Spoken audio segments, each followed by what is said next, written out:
할렐루야, 존귀하신 주님의 이름을 찬양합니다. 오늘도 기쁘고 감사한 마음으로 우리 하나님을 예배하기 원합니다.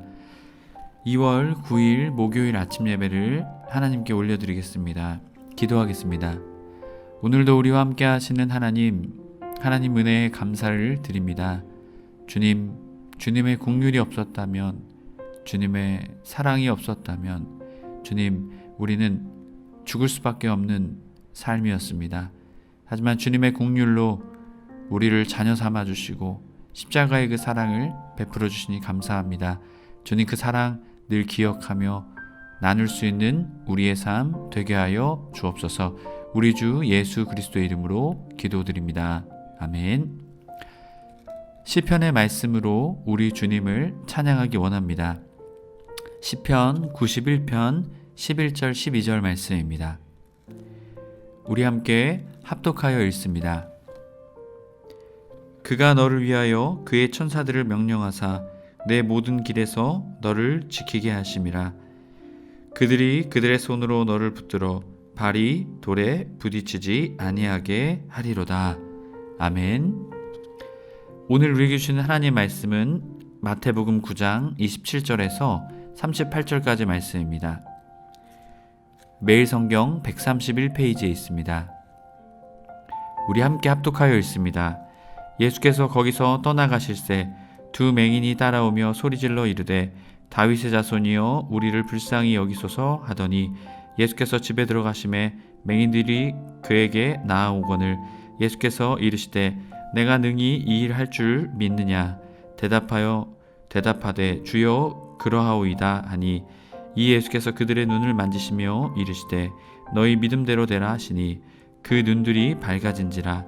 예수께서 엄히 경고하시되 삼가 아무에게도 알리지 말라 하셨으나 그들이 나가서 예수의 소문을 그 온 땅에 퍼뜨리니라. 그들이 나갈 때에 귀신 들려 말 못하는 사람을 예수께서 데려오니 귀신이 쫓겨났고 말 못하는 사람이 말하거늘 무리가 놀랍게 여겨 이르되 이스라엘 가운데 이런 일을 본 적이 없다 하되 바리새인들은 이르되 그가 귀신의 왕 의지하여 귀신을 쫓아낸다 하더라. 예수께서 모든 도시와 마을을 두루 다니사 그들의 회당에서 가르치시며 천국 복음을 전파하시며 모든 병과 모든 약한 것을 고치시니라. 무리를 보시고 불쌍히 여기시니 이는 그들이 목자 없는 양과 같이 고생하며 기진함이라. 이에 제자들에게 이르시되 추수할 것은 많되 일꾼이 적으니 그러므로 추수하는 주인에게 청하여 추수할 일꾼을 보내주소서 하라 하시니라. 아멘. 할렐루야. 오늘 아침도 오늘 하루도 주님을 예배하며 주님의 말씀을 듣게 나온 해림의 모든 성도님들을 주님의 이름으로 축복합니다. 오늘은 긍휼히 여기시는 목자라는 제목으로 은혜의 말씀 나누고자 합니다. 오늘 본문의 말씀은 소경을 치유하신 말씀, 또한 귀신 들려 말 못하는 이를 치유하신 예수님, 그리고 목자의 마음과 추수한 일꾼을 위한 기도에 대한 말씀을 우리에게 들려주고 있습니다. 특별히 마태복음에서는 소경에 대한 말씀이 2번 등장합니다. 그리고 복음서에서는 마태복음에만 나오고 있습니다. 오늘 본문 9장 말씀과 20장 29절 34절의 말씀인데요. 유사한 말씀이지만 같은 말씀은 아닙니다. 강조점이 달리 나타나고 있죠. 오늘 말씀 27절 말씀, 예수께서 거기서 떠나가실새 두 맹인이 따라오며 소리질러 이르되 다윗의 자손이여 우리를 불쌍히 여기소서 하더니, 지금 두 맹인이 등장합니다. 디플로이라는 단어인데요, 육체적인 장애를 가지고 있는 사람을 뜻합니다. 그러나 여기서의 고백이 우리에게 집중되고 있습니다. 다윗의 자손이 등장하고 있다는 것이죠. 이것은 성경에 약속된 약속입니다. 메시아를 부르는 표현이죠. 그러기에 이 두 맹인의 모습, 이들은 육체적으로는 눈이 보이지 않는 장애를 가지고 있는 사람일지 모릅니다. 하지만 이들의 영적인 안목, 영적인 것은 열려져 있음을, 깨어져 있음을 말해주고 있죠. 다윗의 자손, 바로 예수님이 메시아이심을 이들은 깨달았다라는 것이죠. 믿었다라는 것입니다. 그러자 예수님께서는 이들을 어떻게 하십니까? 이들을 무시하시고 28절 집에 들어가심에, 여러분 집에 들어가셨다라는 것이죠. 왜 예수님께서 다윗의 자손이라 고백하며 나오는 이 맹인들을 무시하시고 집으로 들어가셨을까? 하지만 이러한 예수님의 반응에도 맹인들은 그에게 나아갑니다. 그리고 다시금 예수님께 나오는 그들을 향해 예수님은 말씀하시죠. 28절 내가 능히 이 일을 할 줄을 믿느냐. 여기서의 믿느냐, 피스튜에데라는 단어인데요.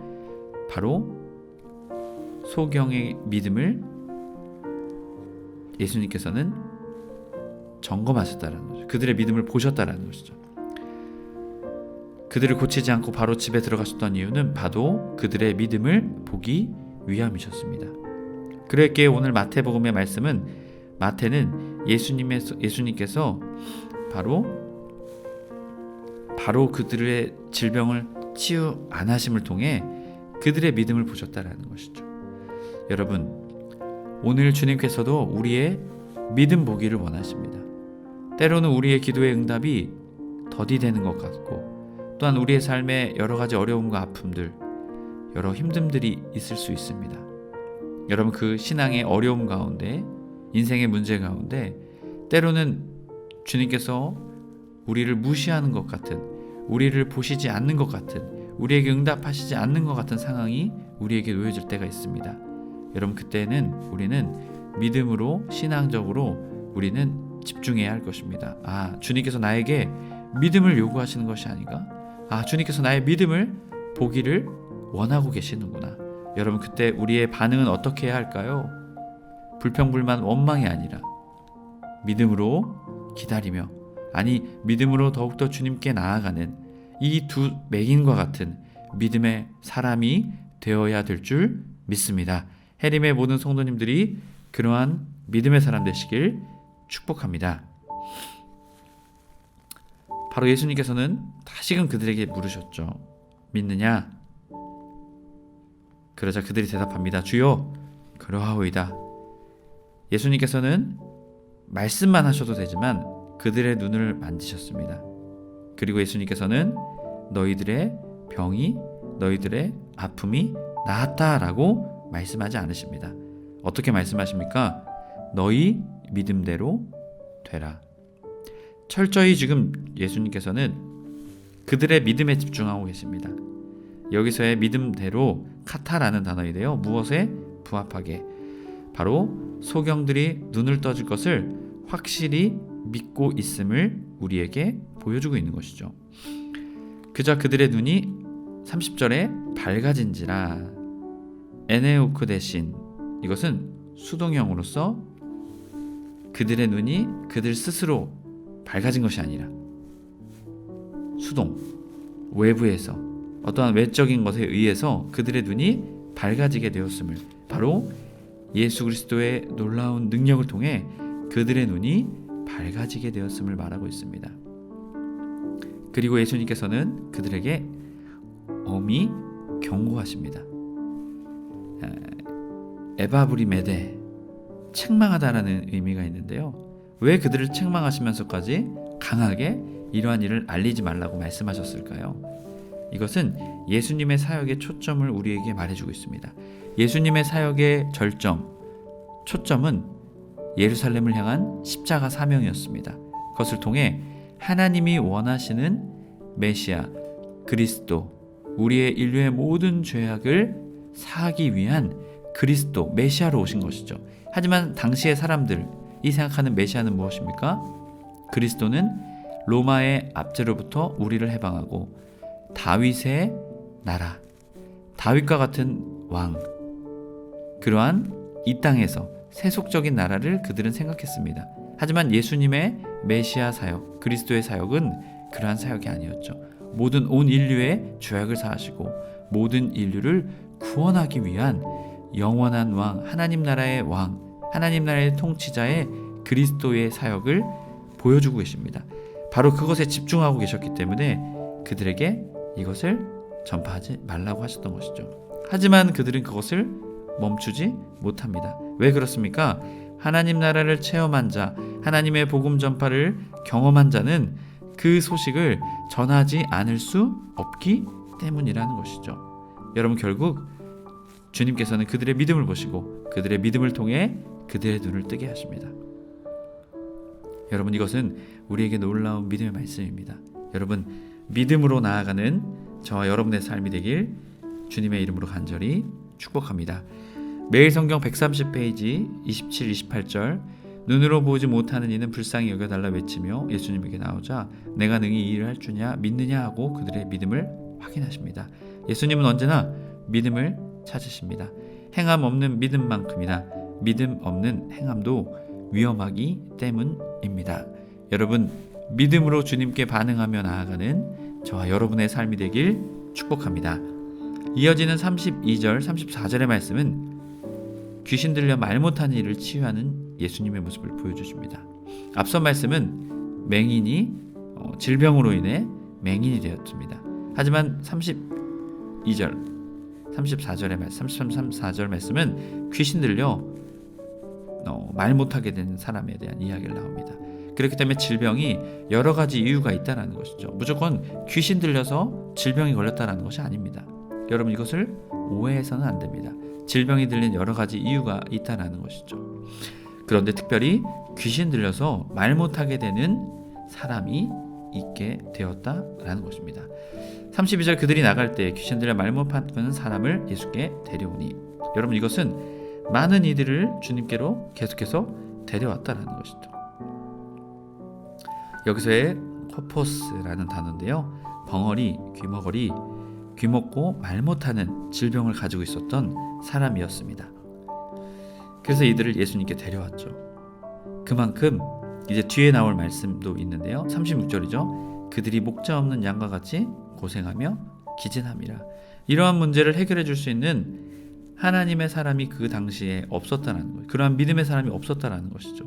그랬기에 예수님을 보게 되었을 때 그들을 주님께로 데려오지 않을 수가 없었습니다. 33절 귀신이 쫓겨나고 말 못하는 사람이 말하거늘 무리가 놀랍게 여겨 이르되 이스라엘 가운데 이러한 일을 본 적이 없다 하되. 여러분, 어떻게 합니까? 귀신으로부터 오게 된 질병, 그 질병은 어떻게 해야 치유가 될까요? 귀신이 쫓겨나가게 될 때 치유가 됩니다. 그렇기 때문에 예수님께서는 귀신을 쫓아내신 것이죠. 그러자 그 말 못하는 사람의 질병이 치유가 되게 된 것입니다. 또한 이런 표현을 합니다.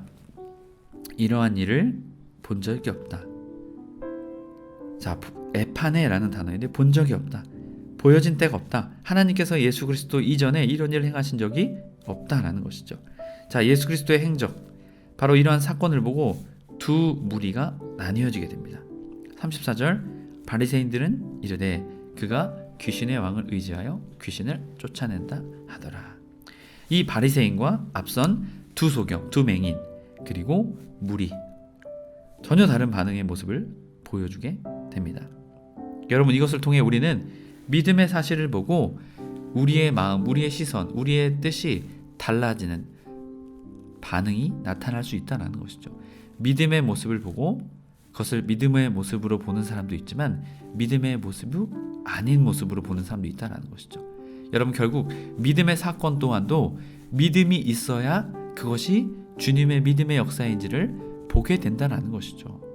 여러분, 그렇기에 믿음으로 주님께 나아가며 또한 주님의 역사를 믿음으로 볼 수 있는 진정한 믿음의 사람이 되시길 주님의 이름으로 간절히 축복합니다.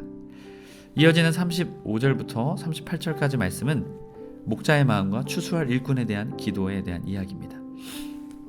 예수께서 모든 도시와 마을을 두루 다니사 그들의 회당에서 가르치시며 천국 복음을 전파하시며 모든 별과 모든 약한 것들을 고치시니라. 자, 파사스라는 단어, 모든, 하나도 빠짐없이, 자, 1차 갈릴리 사역보다 지금 2차 갈릴리 사역을 보다 활발하게 하셨다는 것이죠. 특별히 이 마태복음은 연대기적으로 기록된 것이 아니라 주제별로 기록되어져 있습니다. 특별히 8장부터 9장까지 9가지의 이적을 보여주시죠. 특별히 2차 갈릴리 사역은 여기서도 핵심을 요약하고 있듯 가르치시는 사역, 복음을 선포하시는 사역, 치유하신 사역을 통해서 결국 궁극적으로 무엇을 하실까요? 하나님 나라의 복음을 전파하고 계신 것입니다. 특별히 주님께서는 무리를 보고 불쌍히 여기셨다라고 말합니다. 무엇을 긍휼히 여기는 마음이 움직이다. 마음이 여겨 마음이 움직이다. 에스플랑 크닉스테라는 단어입니다.